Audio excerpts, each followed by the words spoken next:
Hello and welcome to another of the Planet Your Way video series, where today we're going to talk about preventing the biggest business plan writing mistakes. My name is Claire Pickens and I am the owner and founder of Clarity Group.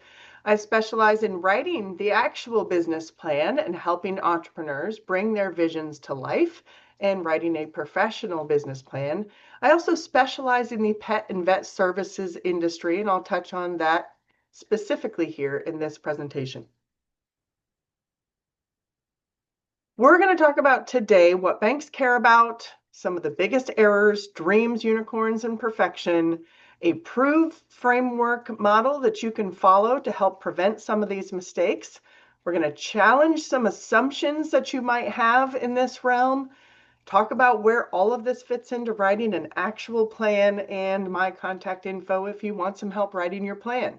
I have a couple of books out on this topic. One is Positive Blueprint, that is specific to the pet and vet services industries, and that is all about writing your business plan in part one. And then I have a complement to that, Small Business Dreams, which is applicable to any industry to help you follow my 8-step method to writing a business plan. First, let's talk about what banks want. And I think we need to acknowledge that the number one mistake, the biggest mistake, is treating your business plan like a creative writing exercise. And I'm guilty of this. I did this. When I wrote my first business plan, I treated it like a creative writing exercise, and far too much of it was storytelling. And a lot of entrepreneurs do this. They fall in love with the vision and spend 80% of their plan talking about their passion, their story, their dream, and then only 20% of the time talking about the math, the logistics, the operations, the technical details, the research, and the money, how they're going to pay back their loan. But actually, what you should do is flip that. It's called the Pareto principle. It's the 80-20 rule. And what banks would love to see is about 20% of the time you talk about the story and the passion and the vision, and about 80% of the time you show that you know everything else about the business, that you know the technicalities, how it's going to operate, where it fits in the market, what your marketing plan is going to be like, and how all of that ties into how you're going to pay for your team, where the revenue is going to come from, and how this business is going to look like, not just the first year, but over the first few years.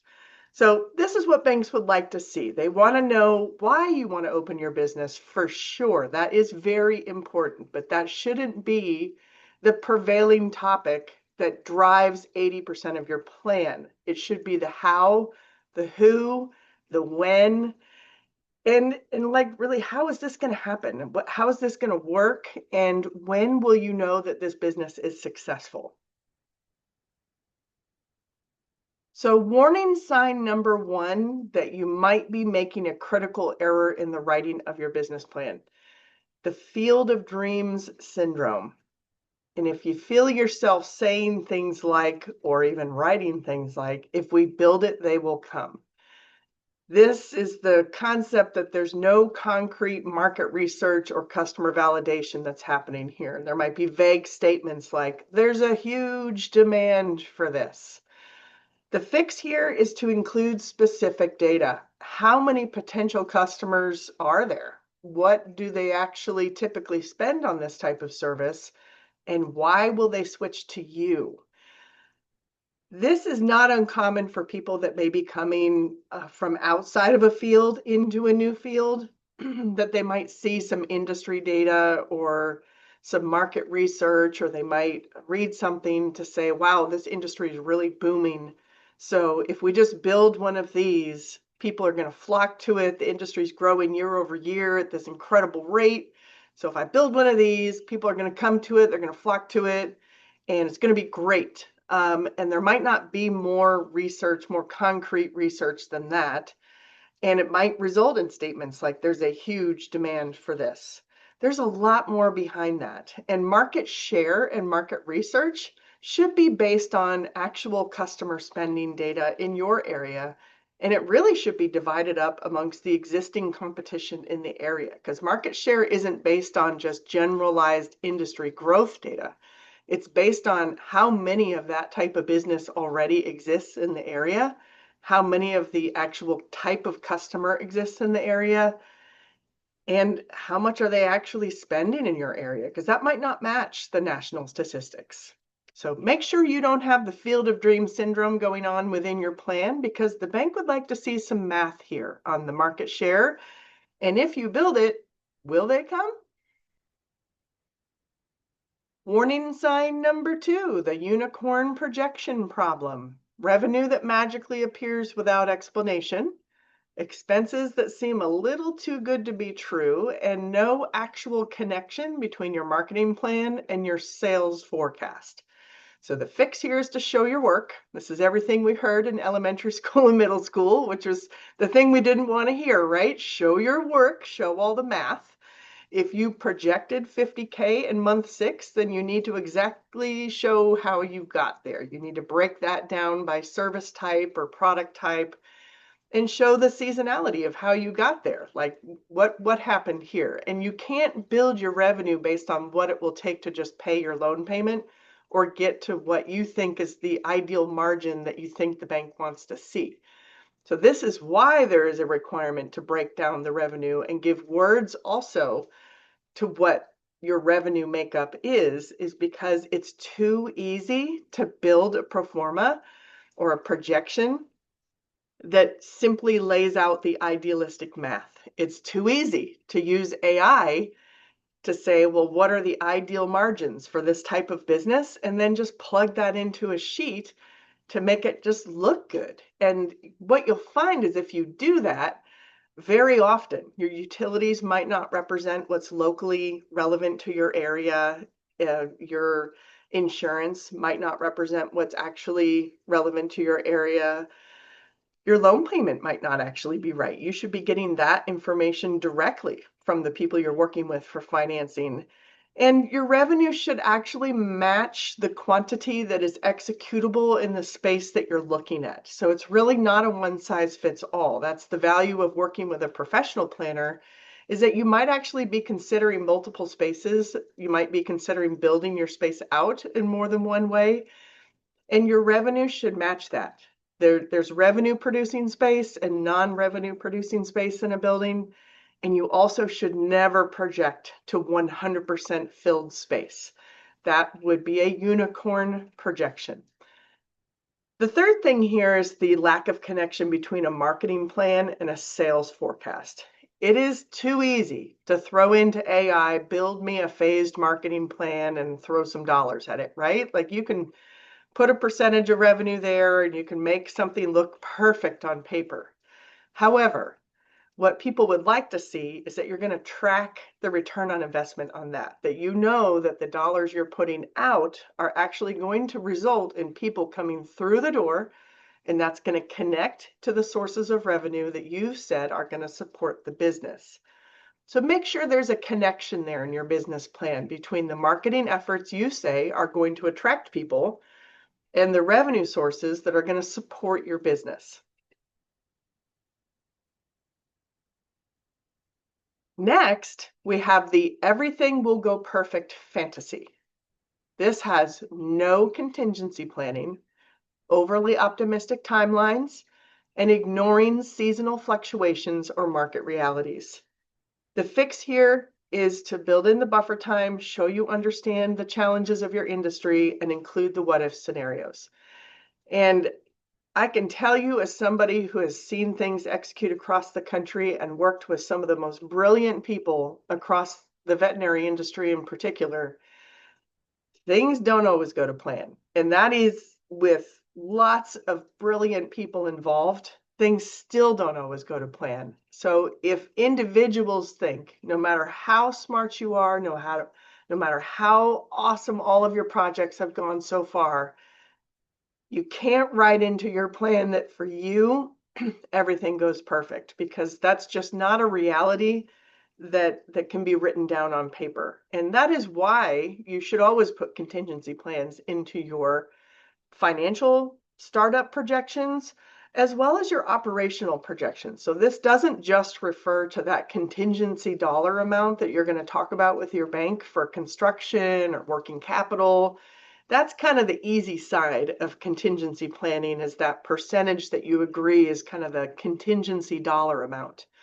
The other side of contingency planning is the concept of owner operated, and I got it all, right? I'm going to carry the world on my shoulders and I got it all.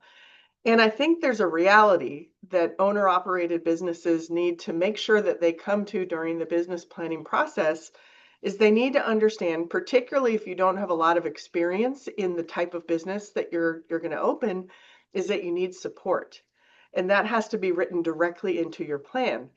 And when you're growing a business, your labor is not going to be proportionate to the revenue as you grow the business. It's going to be disproportionate because you have to bring people in to help support and grow the business and train ahead of the growth curve.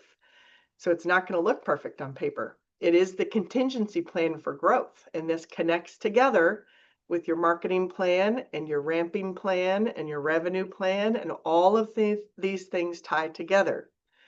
This is also relative to your safety planning and your operational plan, and just your recognition that you understand things can go poorly and that you have a contingency plan in place to understand that you need to have safety rules and OSHA rules, and you understand that you, even as an operator, there may come a time that you're not the best leader for this business. And that is a tough realization to come to. But as part of the growth and responsibility of growing a business, sometimes that happens. The other thing that sometimes entrepreneurs forget to write into their business plan is seasonal fluctuation, or just kind of market realities. I'll use the market I live in as an example. I happen to live in a market where there is a seasonal fluctuation of humans. And by that, I mean they're snowbirds. So they leave for part of the year and come back at a different part of the year, which means the population can dramatically decrease for part of the year. And then there's a student population that comes in and increases the population, and it changes the spending patterns of the customer. These are things that create an imperfect environment, and we shouldn't consider those the same humans, right? I'm talking about a different type of human coming and going from the environment, and that should be considered because that is not a perfect influx or departure of humans. These are imperfect scenarios that should be considered as I am looking at my seasonality of my business, which means I'm not always projecting things as the perfect 100% of the perfect type of consumer year-round. So warning sign number 3, make sure everything doesn't look perfect on paper. So how do you prevent this? That's what's important, is as you look at your plan, make sure that you're reading it with the eyes of somebody who is not an owner of the business, but rather somebody who is trying to protect you and protect your future and protect its success. Because that is really what a bank is trying to do, is they're trying to be an advocate for your success. This is not being read with eyes of scrutiny, it's being read with eyes of protection. So here's a framework that you can utilize. It's called the PROVE method. And you go through your plan, and P for project. Project realistic numbers based on actual market data, not just global, national market data, but do a little research on your area and do your best to bring it close to home. Research your competition and pricing thoroughly. I have had a colleague over time that used to say, don't make the same mistake your competitor made in pricing. And I think that's brilliant, because just because they set the price in a certain way doesn't mean that you need to set the price the same way. They could have done that for whatever reason they did, and it could have created terrible financial results for them. So do your research and price intelligently. Don't price just because your competitor did it doesn't mean you need to do it. There is an element of competition, but it doesn't mean you have to replicate. Outline specific marketing strategies tied to revenue goals. This one's really, really important. Sometimes marketing looks really cool, and I know people love to throw around the terms advertising and marketing and branding. Well, those are really advanced terms. They can also be really expensive terms. And especially for a ramping business that is trying to establish its presence in an area, that first year, your margins are a little tighter than the other years, and you really need to focus on strategies that are going to help actually bring people through the door to interact with you. Because what's most important is that they are willing to come to you and come to your door and through your door. So focus in on those and look at those strategies that make that happen versus the ones that keep your brand top of mind after that. Validate your assumptions with real customer feedback, and this doesn't mean reviews and surveys. I know that seems like that's the obvious answer, is real customer feedback means they're writing something down. Real customer feedback can mean that they're not coming or not purchasing something. That could mean that. Real customer feedback could mean that they chose to keep using the service that they're using right now, and they didn't choose to switch to you. That could mean maybe you chose a candle to use in your retail display and you thought, man, this thing is going to sell like crazy. And I'm going to put that right at eye level and it's going to sell like crazy. But in the first 4 months of the business being open, you didn't sell one of them. There's your real customer feedback. Take that feedback. Don't be stubborn. It didn't work. And that's your validation right there. So you have to be open to these things and be willing to change and adapt based on these things. You made an assumption. Some of your assumptions will be perfect and great. Others of your assumptions won't be. Explain every major assumption in your financial model. So when I say major assumptions, you're not going to need to explain that candle unless that candle is 70% of your revenue source. But you will need to explain something that is a major part of your revenue model. So if something is 40, 50, 60, 70% of your revenue model, you should put some strength behind that. What is your operational model behind that? What's your unique value proposition behind that? What are you doing to highlight that service and bring people in behind these services that are holding the business up and supporting the business? If it's just a retail display and that is 5% of your revenue model, you can simply explain that as a retail display with a variety of retail products, and you won't need to put as much explanation into something like that. So let's do a little brainstorming here to challenge some of the assumptions that you may or may not have about your own business plan or other businesses out there. I think it's not uncommon for people to idolize some businesses. And I think, a good exercise can be to take off the rose-colored glasses and go out there and ask a few questions as if you're an inspector. And if you want to do this about your own business plan, that's great. I actually encourage people to do this as if they're the inspector of the world and get out of their own industry. Put on your little imaginary hat and inspector hat and glasses and clipboard and go out there and pick a business, any business. And maybe it's a business that just opened in your area. Maybe it's a business you've been visiting for a long time, and walk around and try to figure out their business plan. And what red flags do you notice? And maybe this is a brick and mortar business that also has a strong online presence, and try to figure it out. Like, where are they making their money? Is this brick and mortar store a branding exercise and they really make their money online? Or do they make money in that brick and mortar store? And how? How are they bringing people in? Check out their social media channels. Check out how they engage with their customers, and do this for multiple industries. Ask your friends like where they work and how their business gets in touch with their customers and how that works, because every different business does this a little differently, from mechanics to retail to grocery stores. And challenge all of those assumptions, because I can't be alone in this. There are some businesses that I walk into or that I drive by and I say, I can't really figure this out. I'm not quite sure how they keep the lights on. How do they make money there? And it's an interesting exercise to go try to figure it out. So that's number one. Think about their business plan and spot the red flags. The next is to find their unicorn projection traps. So where do you think that happened? If you were going to write the business plan for this business that you're identifying, what kind of unrealistic assumptions do you think were there? Like, let's say you picked a car dealership. What time of year do you think that maybe they put on paper they thought they were going to sell a whole lot more than another? Or what model do you think they would have sold a whole lot more than another?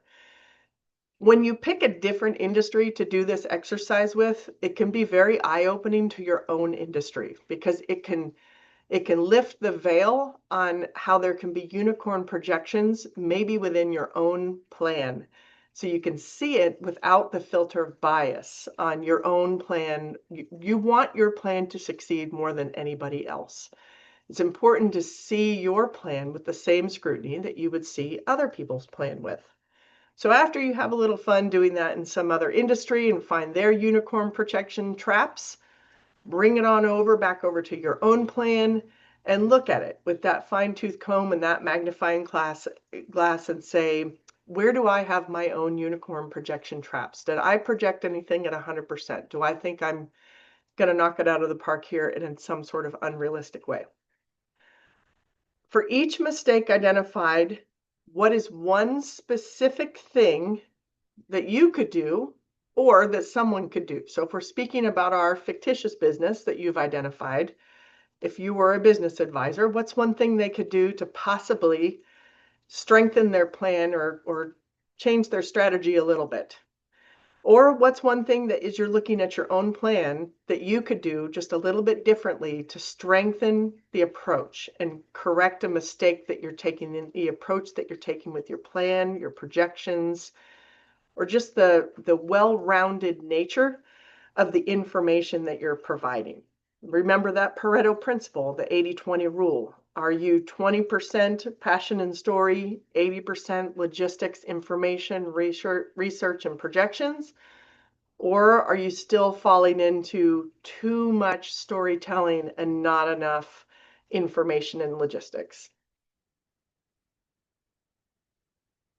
So here's how it looks like when I'm doing a business plan with somebody. I have an 8-step method, and it goes through these 8 steps, and it's very methodical. And these 2 sections here are the storytelling sections. So at the beginning is when I really like to understand people's passion and vision and the true why behind this is happening. And that's really, really important. It's the foundation of everything.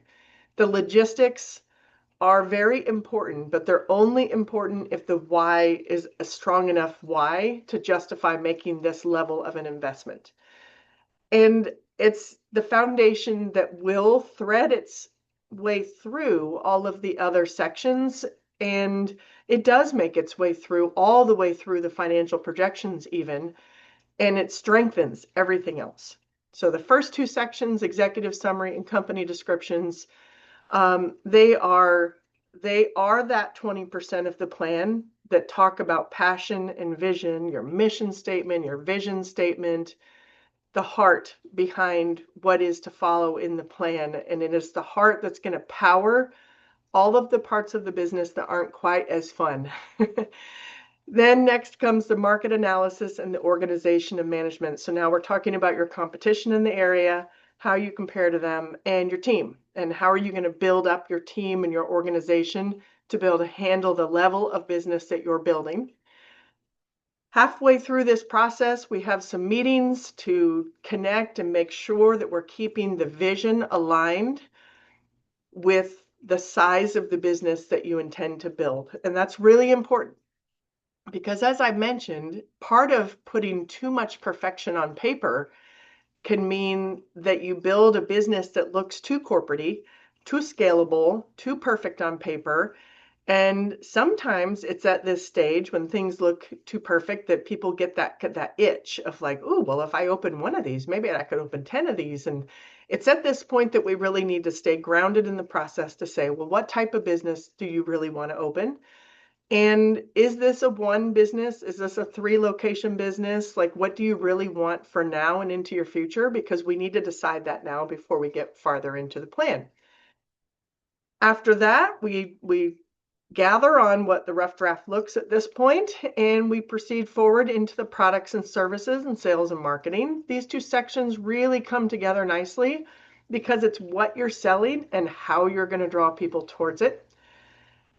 After we get together on that, we do some live meetings to catch up on any missing data because we need to draw this together into building those financial projections. Come together on the pricing of your products and services list at a high level so that that can match with the space you have available and the quantity of your products and services that you'll be able to deliver. And that goes right into your financial projections for your first year and your 3-year return on investment. And we build those out together.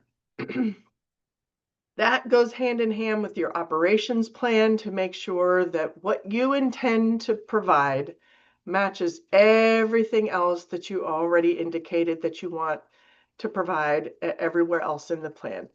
Altogether, this ends up being, for a typical business plan, somewhere between 15 and 25 pages on average. Just depends on the complexity of the plan and the complexity of the area that the business plan is in, metro, rural.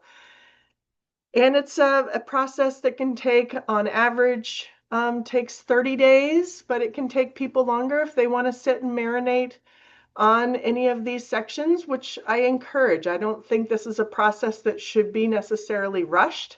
It can certainly move faster than that, but this is an investment that will be a part of your life for many years into the future. So if at any point anybody wants to stop and think and marinate on a section and really think about what they want out of that section, that is highly encouraged, so that you make sure that you are building the business that matches the vision and the authenticity of what you really intended to build originally. If you'd like to work with me on a plan, here's my website, smallbusiness-dreams.com. My first consults are always free. I'd love to hear about people's business ideas. On my website, I have all sorts of free resources, some questionnaires, so you can start asking yourself some of the questions about your business. I've got some speaking topics on there. I am available to do workshops virtually or in person. And here's my information if you'd like to schedule time. And you can expect from me lots of transparency. I will be with you every step of the way, and I will tell you the truth every step of the way. You drive the speed, I move at the pace of the people who are building the business, and I'm not here to rush you through any of this process.